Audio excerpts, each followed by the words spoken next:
JEE main का result आ गया है। कुछ छात्रों का क्वालिफाइड हो गया है, कुछ का नहीं हुआ है। नेचुरली जिनका हो गया वो खुश होंगे और जिनका नहीं हुआ है वो दुखी होंगे, ये नॉर्मल है। लेकिन नहीं होने पर जो बहुत ज़्यादा दुखी हैं, परेशान हैं, ये नॉर्मल नहीं है। ध्यान से सुने। ऐसा लगता होगा आपको कि यार हाँ, सब कुछ मेरा तो लुट गया, ख़त्म हो गया, दिल टूट गया, रोने का मन कर रहा होगा। ठीक है, रो लो, 1 दिन 2 दिन, लेकिन इससे ज़्यादा परेशान होने की कोई ज़रूरत नहीं है। क्योंकि देखो, जीवन में सफलता या असफलता कुछ भी स्थायी नहीं होती। ठीक है, आज असफल हुए तो कल कामयाब भी होंगे।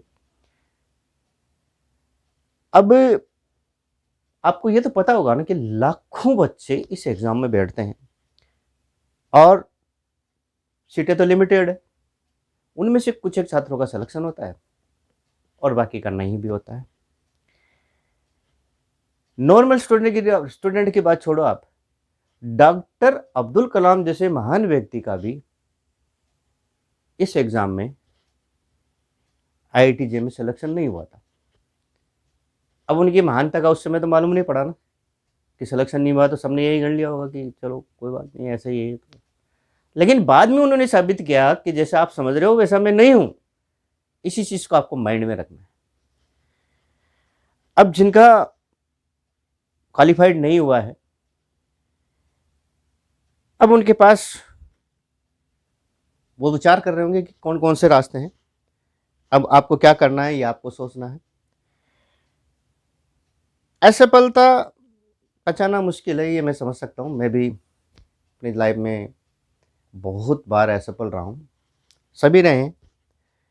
ऐसा कोई व्यक्ति नहीं है जो 100% सफल हुआ। अगर वो कहता है कि मैं 100% सफल रहा हूँ तो वो झूठ बोलता है। अब आपको 2 दिन गुजर गए हैं या ज़्यादा टाइम हो गया है, तो अब ज़्यादा टेंशन लेने की ज़रूरत नहीं है। शांत रहें और ये अपने मन ही मन अपना डिसाइड करें कि वाकई आपको आईआईटी या एनआईटी से ही बीटेक करनी है, या फिर आपको महसूस हो गया कि यार ये रास्ता थोड़ा मेरे लिए ठीक नहीं लग रहा। दोनों में से जो भी रास्ता आपको ठीक लग रहा हो वो आपको खुद को डिसाइड करना है। अब आपको लगता है कि भाई यार करना तो यही है मुझे, देखो मेरा इंटरेस्ट भी इसी में है, अगर ऐसी बात है तो आप ध्यान से नोट करें कि जो पिछला एग्ज़ाम हुआ ना उसमें किस सब्जेक्ट में गड़बड़ हुई है, कहाँ मेरी कमज़ोरी रही है। टाइम मैनेजमेंट नहीं था, या मेरे पास प्रैक्टिस की कमी रही है, या कोई स्ट्रेस था, या कोई बहुत ही निजी समस्या थी जो आपको परेशान कर रही थी, उसकी वजह से भी आपका पेपर ख़राब हो सकता है। तो इनका ध्यान से एनालिसिस करें और कोशिश करें इन्हें दूर करने की। अगले एग्ज़ाम में कि मुझे ये गलती नहीं करनी है, इस चीज़ की गांठ बांधें और प्लानिंग करें, तो वो गलती दूर हो जाएगी, तो आपका सिलेक्शन हो सकता है। और अगर आपको लगता है दूसरा रास्ता ये है कि यार ये मेरे को ठीक नहीं लग रहा, मैं करना पड़ रहा है बस, किसी भी दबाव से समझ लो, पेरेंट्स के दबाव से समझ लो, या इस दबाव से कि इसमें पैकेज ज़्यादा है, या इस दबाव से कि लोग क्या कहेंगे, अगर इन दबावों से आप कर रहे हो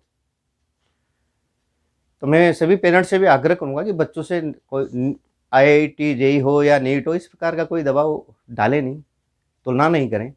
बच्चे को अपने रुचि के अनुरूप आगे बढ़ने दें। तो सभी बच्चों को मैं ये कहूँगा कि दूसरा ऑप्शन ये है कि जिस भी फील्ड में आपको इंटरेस्ट हो, जिस भी फील्ड में आप जाना चाहें और आप कॉन्फिडेंट हो कि मैं इसमें कर सकता हूँ, ये मुझे ये काम करना अच्छा लगता है। बहुत सारे फील्ड हैं, डिफेंस हो गया, टीचिंग हो गई, या वकालत हो गया, और भी काफ़ी फील्ड है दुनिया में। कोई ज़रूरी नहीं है इकलौते 1-2 फील्ड ही हों। तो आप उनमें प्लानिंग से आगे बढ़ें।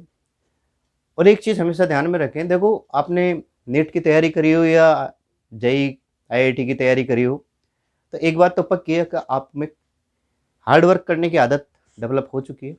नंबर 2, डिसिप्लिन से काम करने की आदत हो गई। और किसी भी एग्ज़ाम में ये 2 आदतें बहुत इम्पोर्टेंट रोल अदा करेगी आपको कामयाब बनाने में। तो आप आगे की प्लानिंग कीजिए, आगे का कंपटीशन दीजिए। जिस भी फील्ड में आपका कॉन्फिडेंस हो, आपका इंटरेस्ट हो, उसी पे आप फ़ोकस करें। धन्यवाद। जय हिंद।